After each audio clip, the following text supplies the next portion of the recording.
Welcome back students. मैं आज आपको क्लास 10th से जो नया टॉपिक स्टार्ट करने जा रहा हूं, इस टॉपिक का नाम है समांतर श्रेणियां।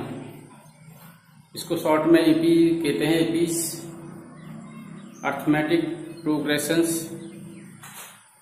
और इसमें हम एक सीक्वेंस को एपी प्रूव करते हैं। मानो कोई भी सीक्वेंस है, जैसे कि 1 2 3 4 5 6 7 8, तो इसमें क्या है, एक सीक्वेंस है क्योंकि एक के अंतर से लिखी गई है।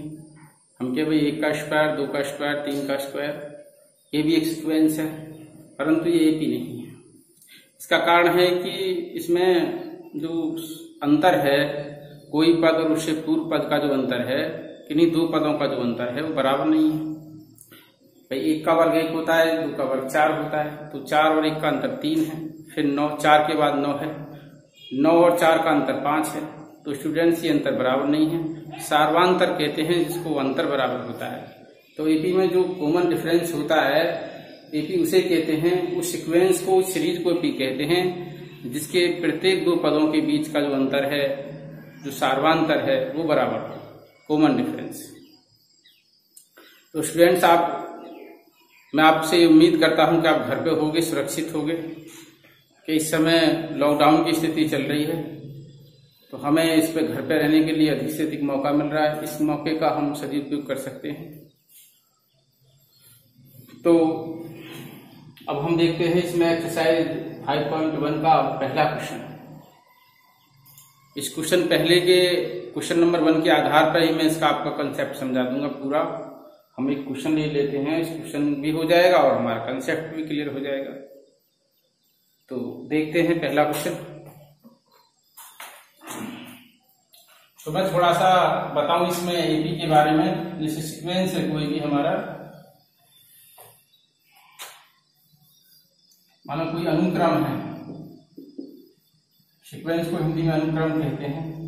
अनुक्रम ये भी है 1 2 3 4 5, अनुक्रम ये भी है 2 4 6 8 10, अनुक्रम ये भी है 1 3 5 7 9 11, ये भी एक अनुक्रम है। इसमें 2 2 का अंतर, इसमें 1 का अंतर, इसमें 2 का अंतर, सम संख्या, विषम संख्या, प्राकृतिक संख्या। अब मैं सपोज करूं 1 का वर्ग करूं, 1 का वर्ग, 2 का वर्ग, 3 का वर्ग, 4 का वर्ग, 5 का वर्ग, कितना होता है? इनमें जो अंतर बराबर नहीं है, यहाँ पे जो अंतर है वो कितना है स्टूडेंट्स? 3 है। और यहाँ पर जो अंतर है कितना है? 5 है। यहाँ पे जो अंतर है कितना है? 9 7 16 7 है। और यहाँ का जो अंतर है 16 9 कितने होते हैं? 25 9 है। तो एक सीक्वेंस है 3 5 7 9 12। या एक तरीका से सीक्वेंस भी कह सकते हैं, 1 का वर्ग, 2 का वर्ग, 3 का वर्ग। ये एक सीक्वेंस है, ये एक श्रेणी है, बट ये एपी नहीं है। क्योंकि एपी के लिए क्या चाहिए? कोई भी श्रेणी एपी होगी यदि, कोई भी श्रेणी एपी होगी यदि हम समांतर श्रेणी को क्या कहते हैं? समांतर श्रेणी। समांतर श्रेणी, समांतर श्रेणी को हम शॉर्ट में कहते हैं एपी, अर्थमेटिक प्रोग्रेशंस। यदि सार्वांतर समान है, यदि सार्वांतर समान,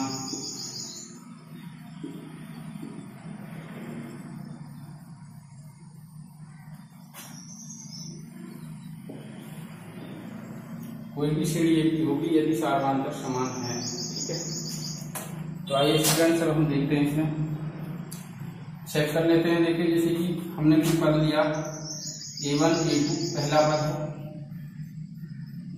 ये दूसरा है, ये तीसरा है, A4 A5 A6 A7, और लास्ट में हो जाएगा AN। हम इस श्रेणी में n पद हैं तो हमें AN लिखा, तो लास्ट का nवां पद है वो AN। अब इसकी जो जनरल टर्म होते हैं, जैसे कि A1 को लिख सकता हूं मैं A, A2 को लिख सकता हूं A प्लस D, इसको लिखता हूं A प्लस 3D, इसको लिख सकता हूं A प्लस 4D, इसको लिख सकता हूं A प्लस 5D,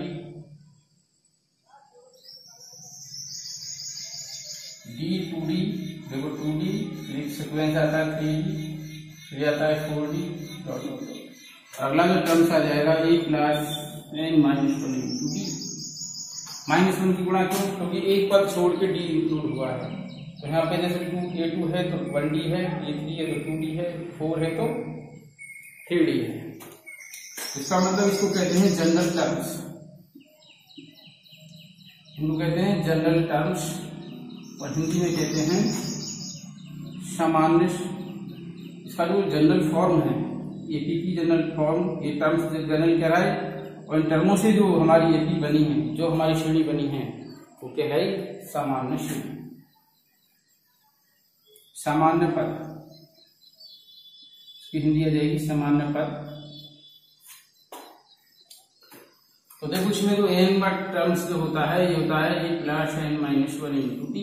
इसका जो यूज है स्टूडेंट्स इस फॉर्मूला का यूज अगले एक्सरसाइज में है 5.2 में। एक्सरसाइज इस एक्सरसाइज में तो केवल सार्वधातुक और प्रथम पद का ही प्रयोग है।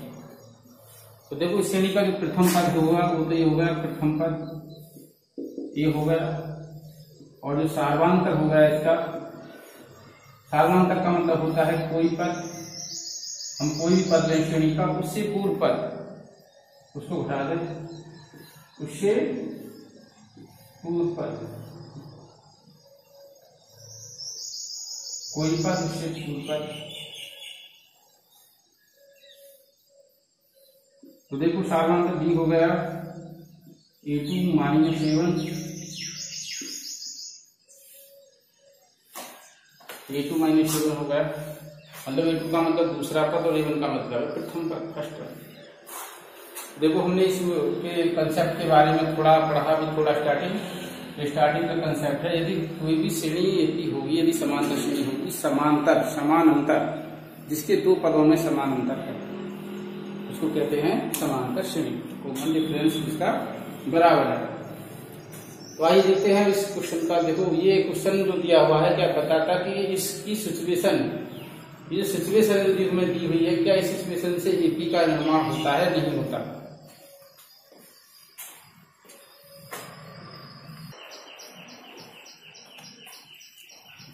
देखो इसको चेक करते हैं क्या ये जो स्थिति दी हुई है, ये समस्या दी हुई है, क्या इसे एपी का निर्माण होता है नहीं होता। किसी बेलन में उपस्थित हवा की मात्रा, किसी बेलन में उपस्थित हवा की मात्रा, उपस्थित हवा की मात्रा जो कोई बेलन है उसमें उपस्थित जो हवा है, मानो ये बेलन है हमारा, इसमें उपस्थित हवा की जो मात्रा कितनी हो सकती है, जितना इसका वॉल्यूम होगा।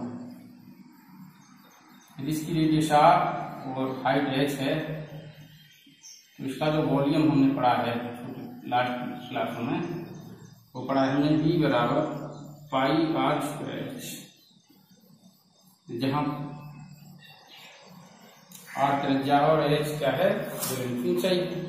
इसमें जो भी हवा है हमने मानी ये हवा दी हुई है इसमें, तो इसकी किसके बराबर होगी, इसके आयतन के बराबर होगी। हवा जो आएगी किसी भी पात्र में, किसी कमरे में हवा का आयतन, किसी पात्र में हवा का आयतन जो होता है उसके हवा की जो मात्रा होती है उसके आयतन के बराबर होती है। तो मान लेते हैं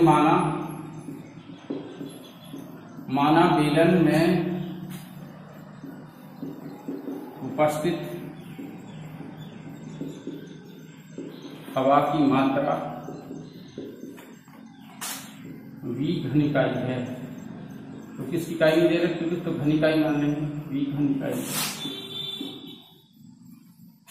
तो क्या होता है जब पंप उसमें से हवा निकालता है तो उपस्थित हवा की मात्रा, जबकि वायु निकालने वाला पंप प्रत्येक बार बेलन की शेष हवा का 1/4 भाग बाहर निकाल देता है। तो हमें जो बनानी है वो हवा कितनी निकाली पंप ने उसका निकालने पर। तो प्रथम बार लिखेंगे पंप द्वारा प्रथम बार में निकाली गई हवा की मात्रा। आयतन कितना है स्टूडेंट्स का, v है, 1/4 भाग बाहर निकाल देता है। तो कितना भाग बाहर निकाल देता है, प्रत्येक बार बेलन की शेष हवा का 1/4 भाग निकाल देता है। तो उसमें कितनी उपस्थित मात्रा दी जाएगी। तो सबसे पहले तो थी V और उसके बाद उसमें कितनी रह गई, फिर सबसे पहले तो V थी, हम देखो सबसे पहले तो V थी, दूसरी बार में कितनी रह गई, तो लिखेंगे प्रथम बार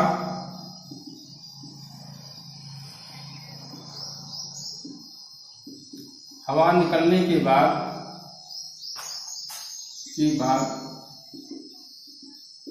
शेष हवा की मात्रा।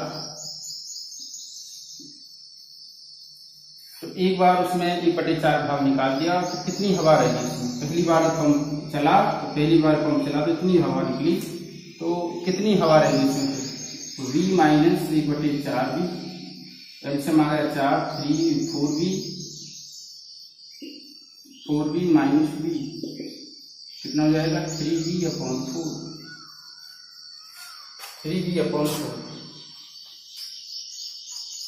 V 3/4V ये हो गया।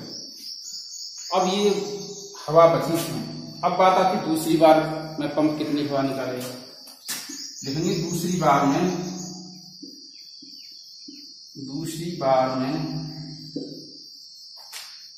पंप द्वारा निकाली गई हवा की मात्रा V माइनस 3/4V,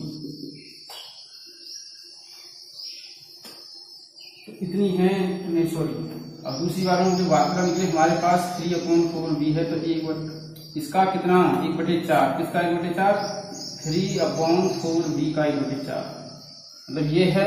इसमें पंप में हवा इतनी बची, एक बार हवा निकलने के बाद इतनी बची, इसका 1/4 निकलना दूसरी बार में, तो कितना जाएगा 3/4।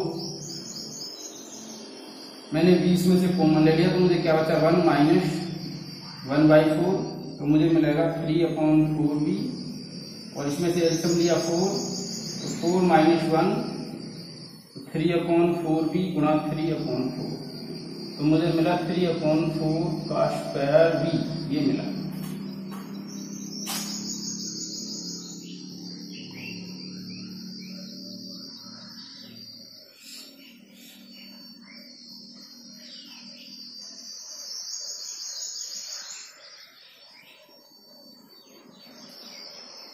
देखो निकाली गई हवा की जो मात्रा है उसमें से थोड़ा सा रह गया, निकाली गई हवा की मात्रा होगी जितनी मात्रा है उसमें उसका 1/4 3/4V, इतनी हवा निकाली है दूसरी बार में पंप ने। तो शेष हवा कितनी बची, ये जो आया हमारा निकल के, ये है शेष हवा।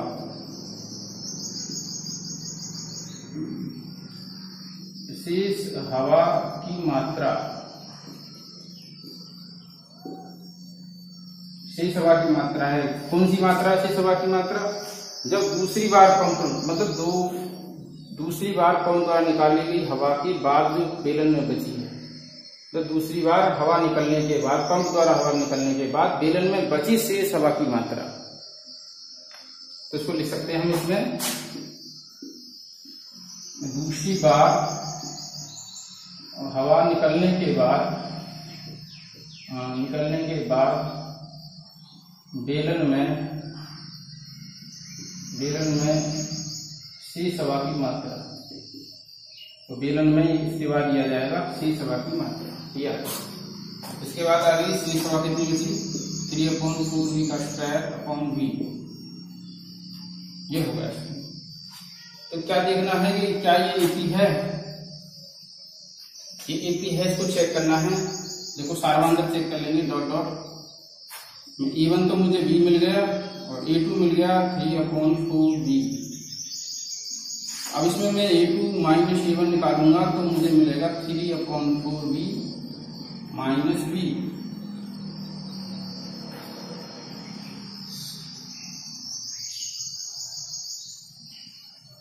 तो कितना जाएगा 3V माइनस 4V/4, तो माइनस V/4। इसके बाद 3/4V का स्क्वायर माइनस, इसमें निकालेंगे A3 माइनस A2, और 3/4v।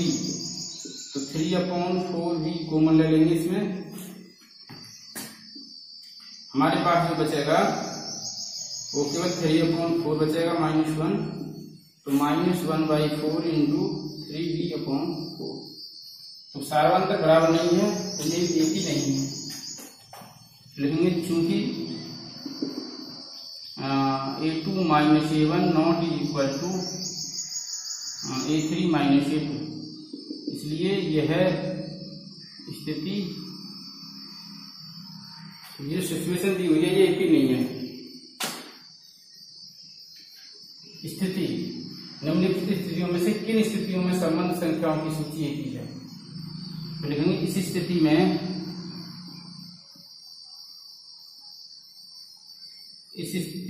संबद्ध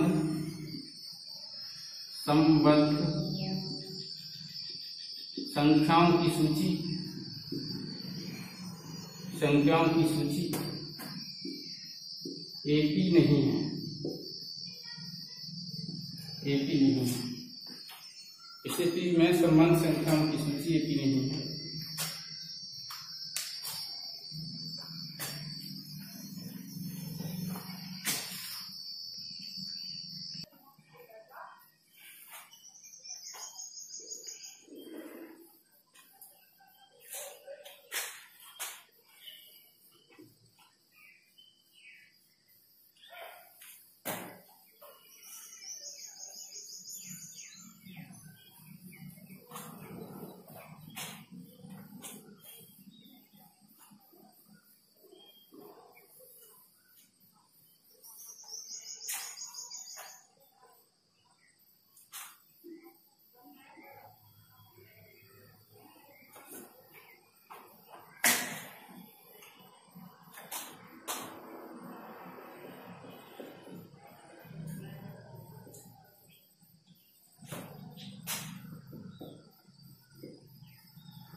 कौन कौन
तो जब ये क्वेश्चन है 3a1 होगा, ये होगा 3 + √2, 3 + 2√2, 3 + 3√2, इसको मेथड मान लेंगे। निम्न में से कौन कौन एपी है? यदि कोई एपी है तो उसका सार्वधातुक ज्ञात कीजिए और इसके 3 और पद लिखिए। तो हमें चेक करना है कि एपी है या नहीं है। यदि एपी होने के लिए देखो मैं बताऊंगा, पहले हम उनका अंतर निकालें, इसको इसमें से माइनस करें, इसको इसमें से माइनस करें और इसको इसमें से माइनस करते हैं। देखो क्या करते हैं, a2 minus a1 3 plus √2 minus 3 cancel out हो गया √2। उसके बाद a3 minus a2 3 plus 2√2 minus 3 minus 2। तो दोनों को माइनस कर रहे हैं, दोनों का साइन चेंज हो जाएगा, कैंसिल हो गया 2√2 माइनस √2 कितना आ गया √2। अब कितना हो जाएगा a4 माइनस a3 बराबर 3 प्लस 3√2 माइनस 3 2√2 कैंसिल आउट हो गया और 3√2 माइनस 2√2। तो 3√2 में से 2√2 माइनस करा तो 1√2 और 1 लिखा नहीं जाता कोएफिशिएंट में √2 लिखेंगे, क्योंकि a2 minus a1 a3 minus a2 a4 minus a3 बराबर है, इसलिए a1 a2 और a3 और a4 ab बनाते हैं।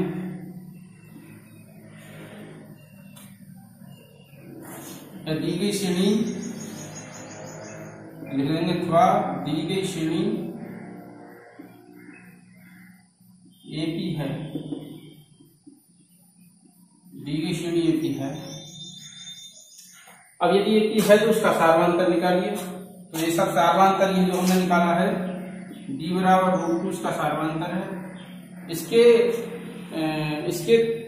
इनके 3 और पद लिखिए। कितने पद हो गए 4, तो 5वां पद निकालना है।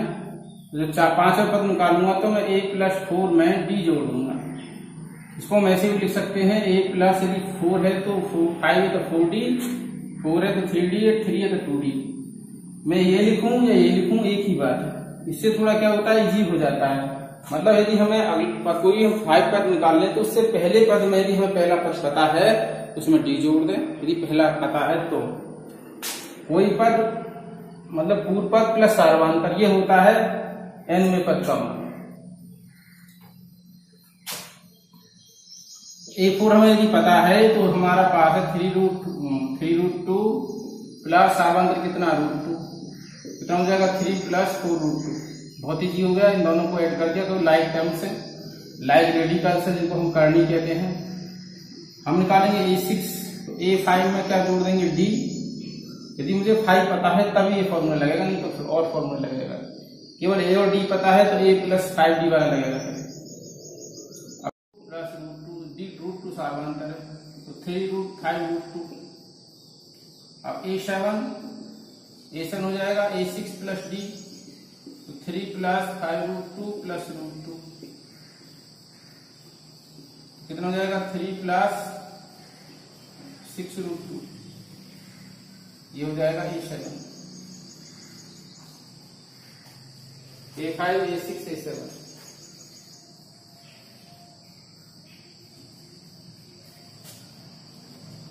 तो देखो स्टूडेंट्स इसमें इसके 3 और पद हमने निकाल दिए। तो क्वेश्चन हमारा सॉल्व हो गया।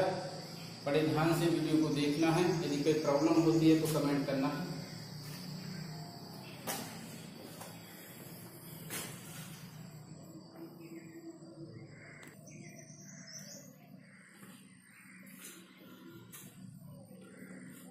तो देखो स्टूडेंट्स, देखो आपको यदि वीडियो पूरी देखनी है शुरू से लास्ट तक देखनी है, वीडियो को पूरा देखना है। ऐसे नहीं कि शुरू में देखा और लास्ट में देखा, ऐसे समझ में नहीं आएगा। यदि ढंग से समझना है तो वीडियो को शुरू से लास्ट तक पूरा देखना है। इसी के साथ thank you for watching this video.